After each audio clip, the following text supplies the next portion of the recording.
going to do an interview of my father, our father, Frank Scotton. First question we'd like to ask you, Dad, is going back as far as you can. Tell us what it was like as a little boy, growing up in your father's. Who was your father and mother? My father was Jim Scotton, and we get the name of Scotton from Scott. My forefathers were the slaves of 10 men that came from Scotland, and their name was Scott, S-C-O-T-T. But I was told that they were so mean until when they were freed, my grandfather would not take their last name, Scott, so he added O-N onto Scott, which made Scotton. That's why we have the name of Scotton, and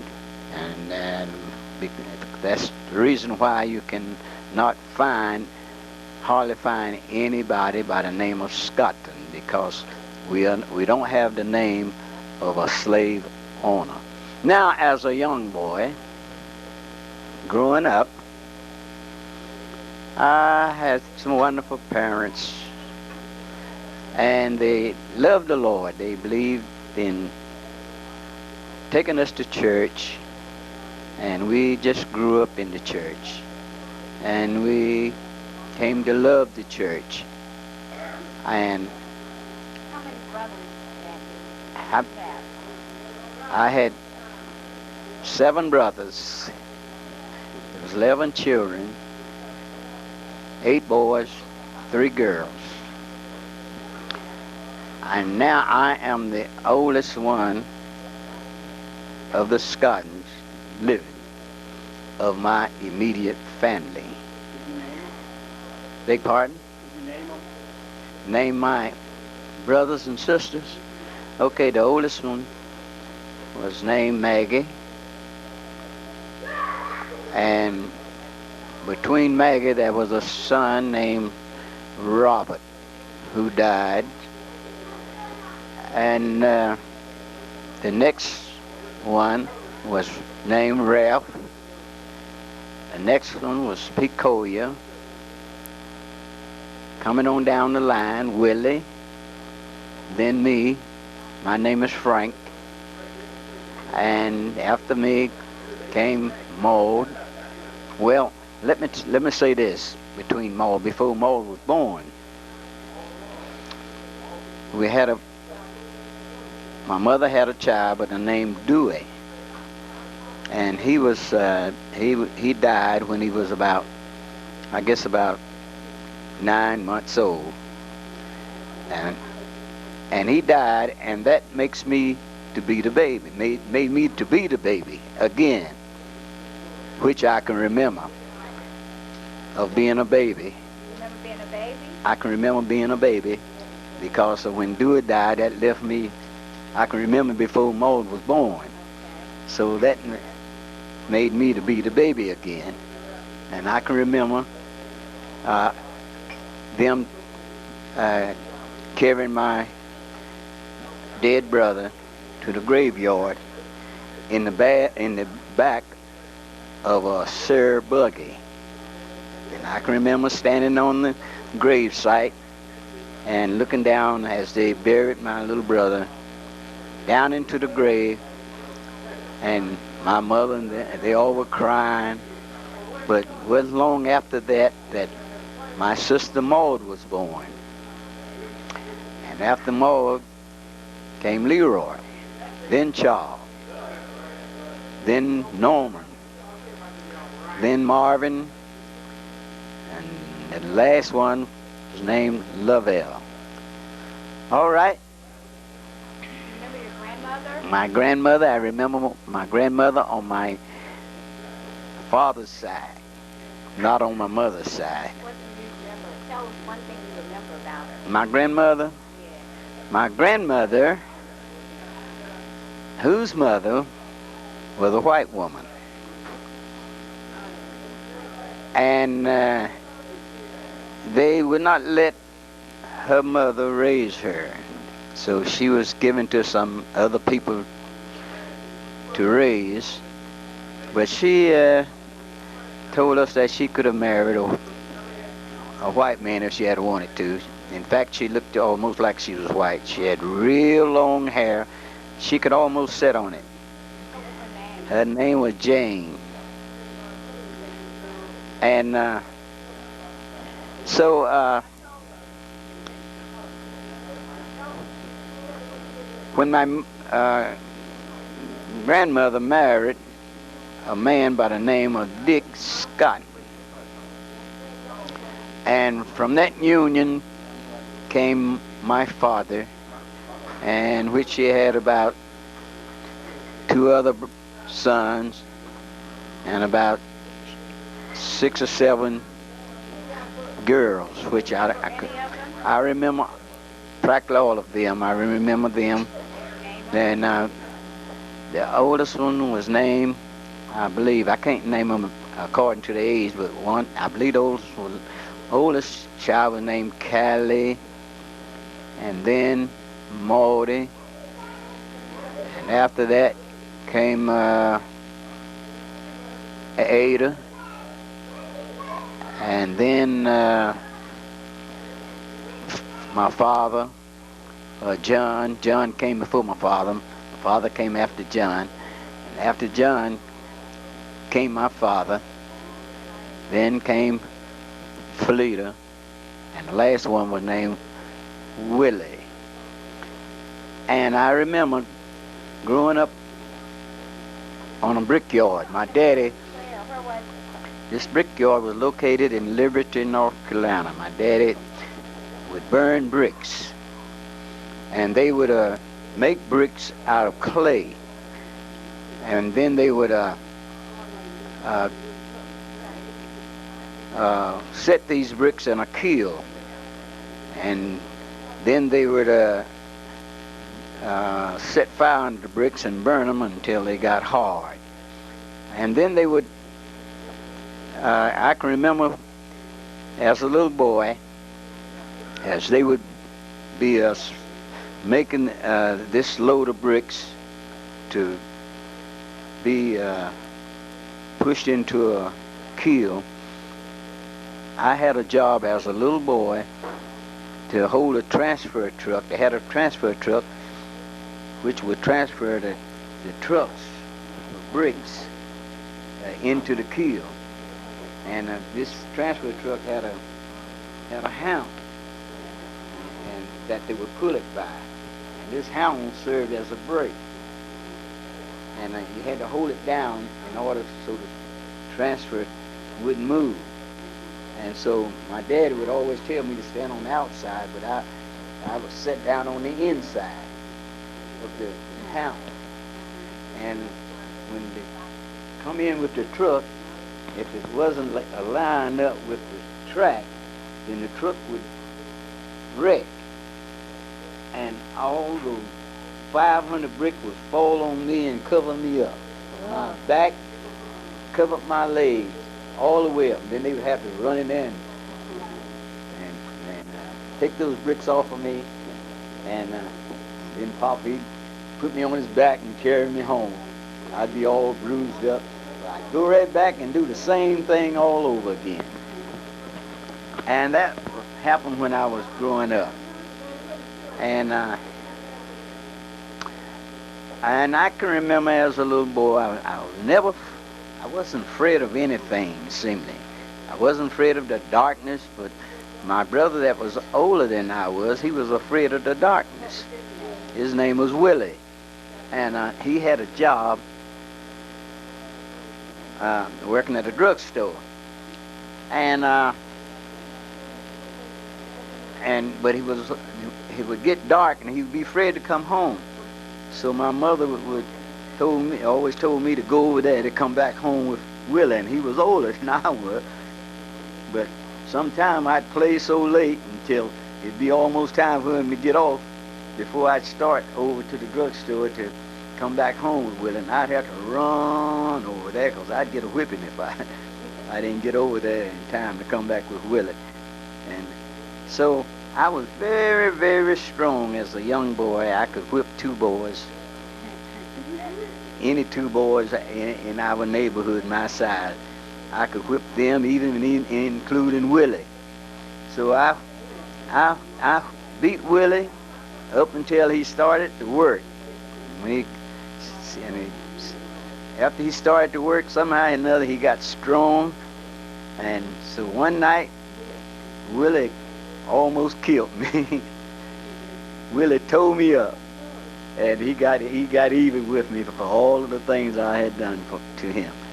So now that's part of my growing up.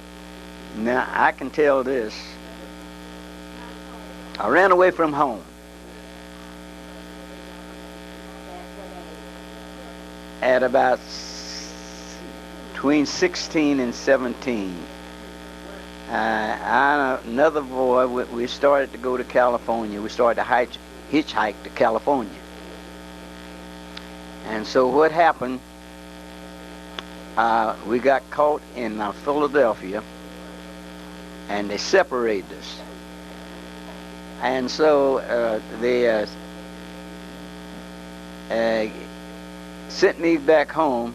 In other words, they didn't send me. They gave me $2 and gave me a little writing on a piece of paper saying, "This is Frank Scotton, and he's on his way back to High Point, and if you catch him, turn him loose."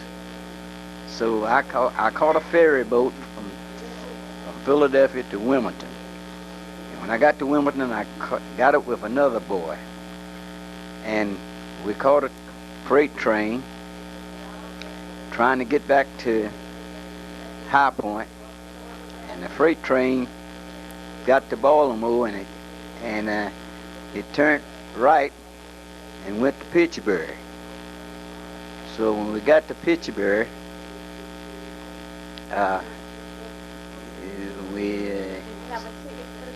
no, we were riding the rail. And so coming on back, we met with some white boys, and the boy that I was with, he was taller than I was. And so they got together, and the train stopped. The train stopped at a water station to take on water. We got off. These white boys asked him, says, "Can you beat him?" He said, "Yeah, I can beat him." And he asked me, he said, "Can't I beat you?" I said, "You can't whip me."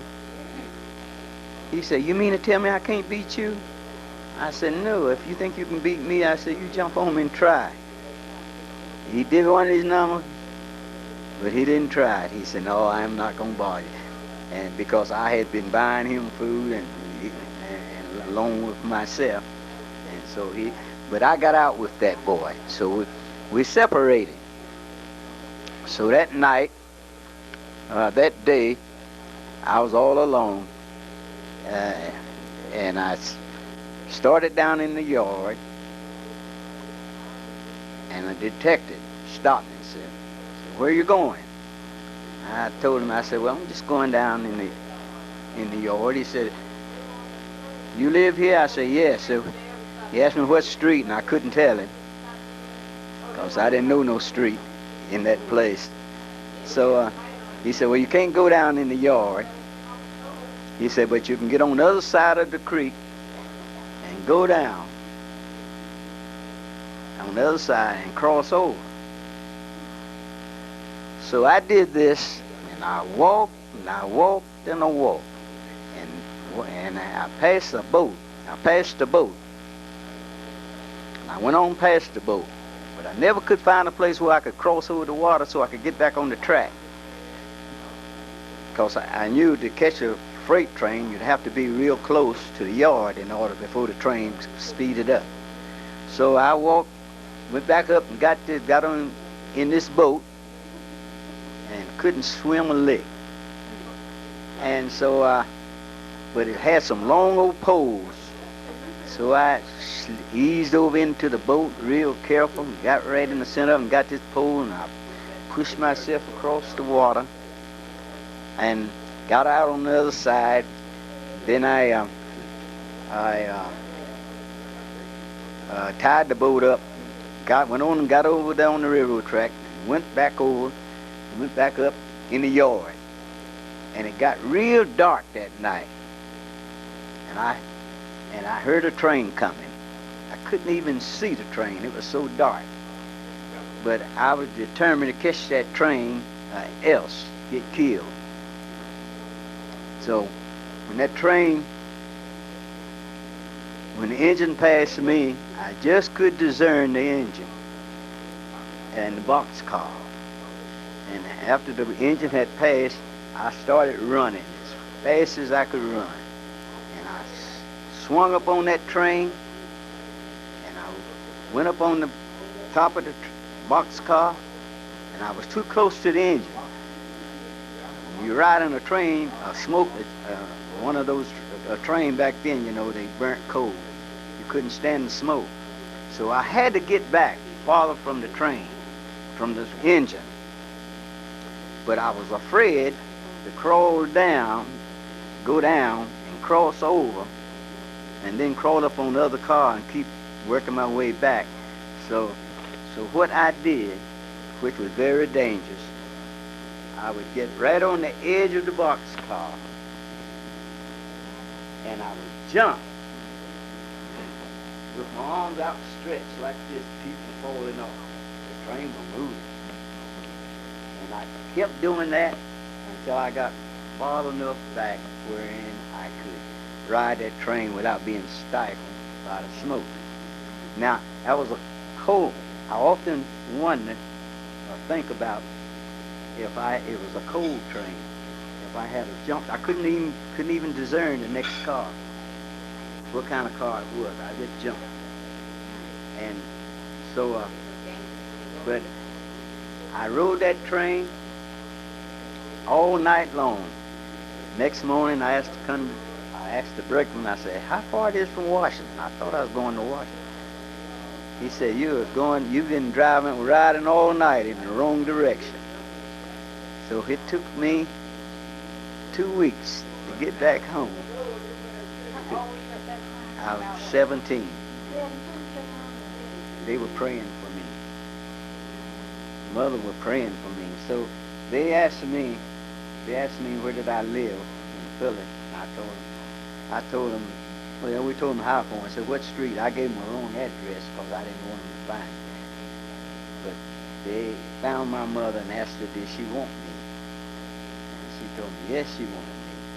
So what they probably would have done is put me in a private home in Philadelphia. That's what they did with the runaway boys. But what was your mother's name, Dad? My mother was named Patty Scott. Well, I'll tell you. Okay, when I got back home,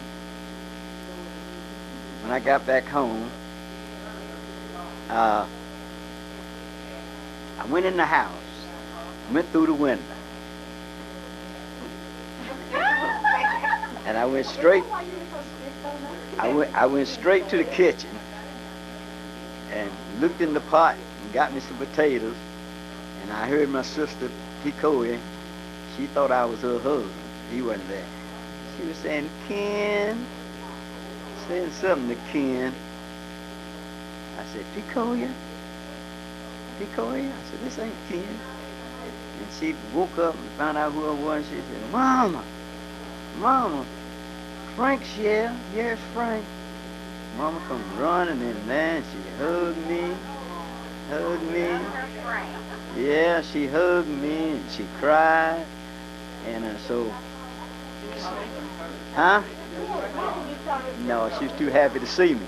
So she said, told me, said, go on upstairs and get into bed with your daddy. So your daddy and Leroy, they said, they upstairs in bed. Said, go on upstairs and get in bed with them.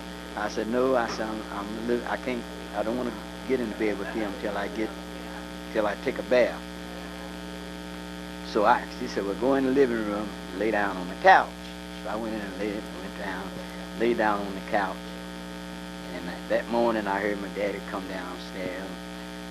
He said, I wonder what old Frank's doing this morning. Mama said, Frank came home last night. Pop said, Patty, wake up. What are you saying? She said, I said, Frank's come home last night. Said he's in the living room there, laying down on the couch. Pop comes running in, man. And he said, son, don't you do that no more. And that was one of the happiest moments because I didn't think my daddy, I didn't think he cared too much for me on account of, I found one of my daddy's letters and I gave it to my mama. Uh-oh. Oh, Lord. What was in the letter? What was in the letter? Did you read the letter? No, I didn't read the letter. Anyway, I didn't. Yes, you read it. Well, Daddy, So, we won't go into that. huh? So I didn't think he cared anything about me because, see, I was kind of lazy. See, I was kind of lazy. I didn't want to. It wasn't no easy job, and I didn't hardly want to do no hard job. And so my daddy went up. And they were building a road through High Point. My daddy went up and got me a job.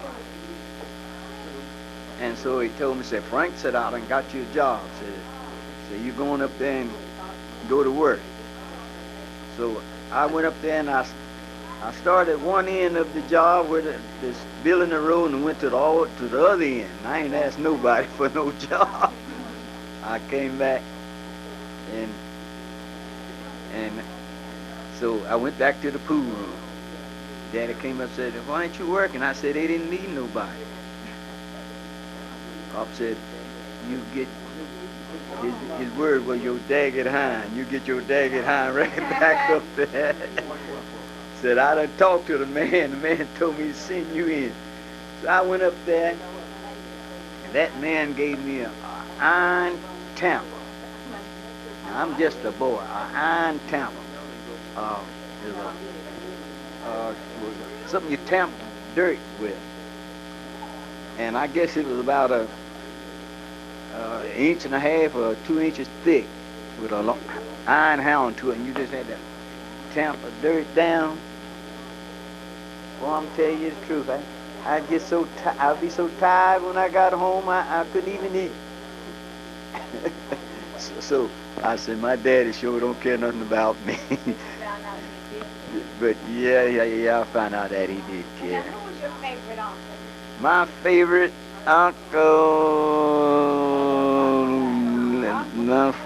no, not Uncle Phil. No, not Uncle Phil. I don't even know whether I had a favorite uncle or not. What was Uncle Phil like? Oh, What was Uncle Phil to your best one? Uncle Phil, Whose brother was he? that was my mother's brother. Uncle Phil, he was a humdinger. Uncle Phil, he had a lot of wisdom. He had a whole lot of knowledge. And he taught himself how to lay brick. And he was a big contractor back in those days. And he sponsored a fair in Salt City. And he's about the first person I've known to jump out of an airplane. And that was advertise his fair. And so Uncle Phil, now, I started working for Uncle Phil. I and Leroy and Charles. So I was the timekeeper. So Uncle Phil, now, if he didn't make enough money and didn't have enough to pay you, he wouldn't owe you nothing. So what he would do, after we'd figure out, pay everybody off, I said, Uncle Phil, what you gonna rate me? Try yourself at 30 cents an hour. figured it up. Said, that's too much. He didn't have enough to pay him. Said, that's too much. Try 25. I tried 25. That's still too much. Said, try 20. I think he finally paid me 15 cents an hour. And his son, Paul, he was married. And Uncle Phil, whenever he didn't make good, if he made good, he'd pay you. If he didn't make good, he wouldn't pay you. So he gave Paul what change was left. And Paul just cried. So Uncle Phil, he told Ralph, oldest brother, and another bricklayer, he said, boys, if they were making a 90 cents an hour. He said, boys, now if you come and work for me, I'll pay you $1 an hour. Come payday, he paid him 90 cents an hour. And the man said, CP, said, you promised us $1 an hour. Well, if you don't like that, you need to come back. So he was a catbird, Uncle Phil. But as far as a favorite uncle, I liked them all just about the same. I didn't care too much for them. I didn't care too much. What else you want to know? Oh, well, let's see. Any of y'all want to ask me a question? I want to ask Dad a question.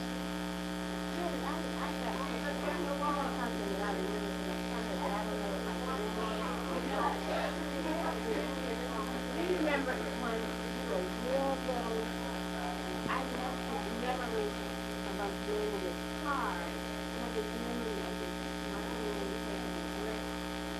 and coming and running, hitting and breaking my phone. What house and why was that? I thought I had. She wanted, Teresa is asking something concerning when a man broke out the window of my car. We was in a white settlement section of the town, and this man did something that I didn't like, and I said something that he didn't like, and he came running over and took his fist and hit the back window and broke it out. And you was in the back seat. And I wanted to get out, and my wife and the children started hollering, and so I wouldn't get out. But I started to get out, and I would have gotten out too. But you all stopped me. You were? Huh? Oh, that's been a long time.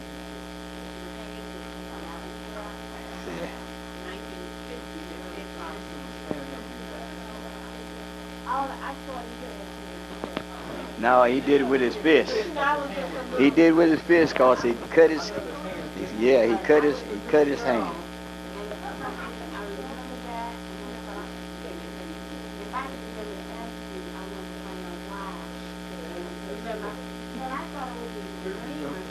Green. No. Cut it off. And that ends the story.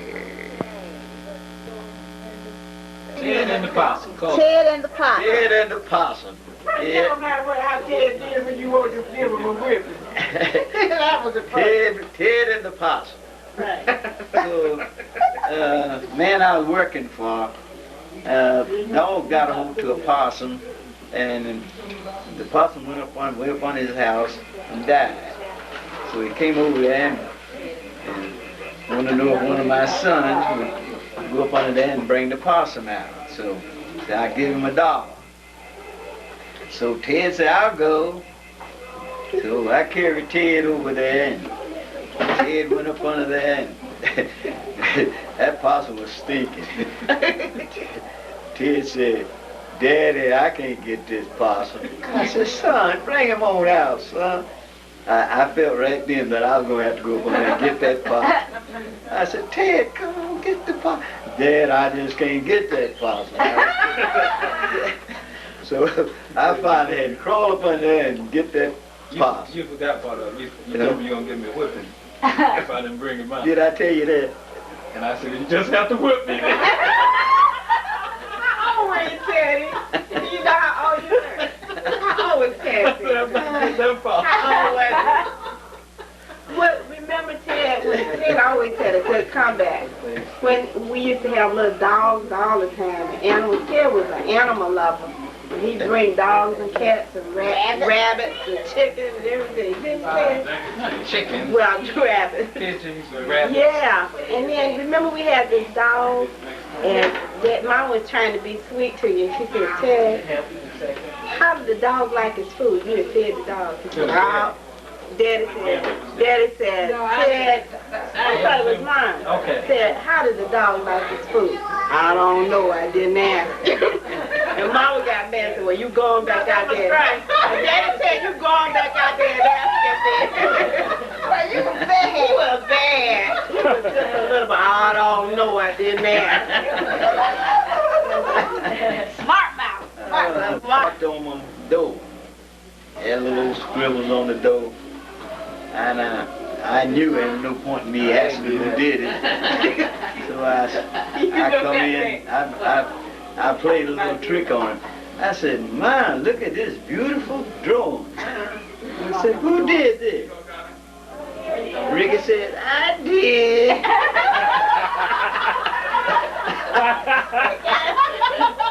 I said, "Well, you better get a race and get everything."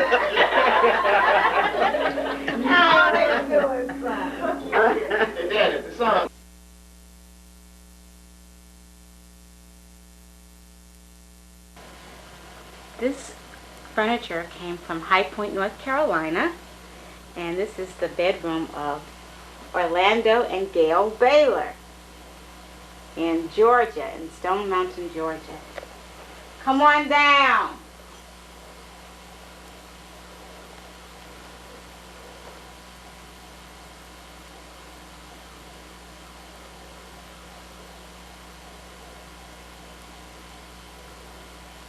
It's not real clean, but it'll do.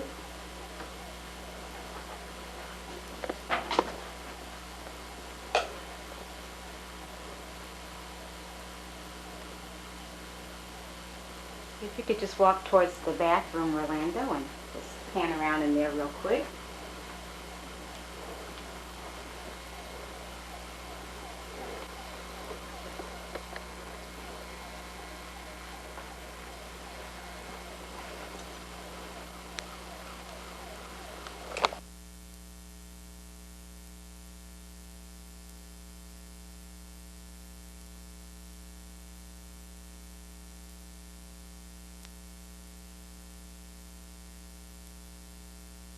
Start things up.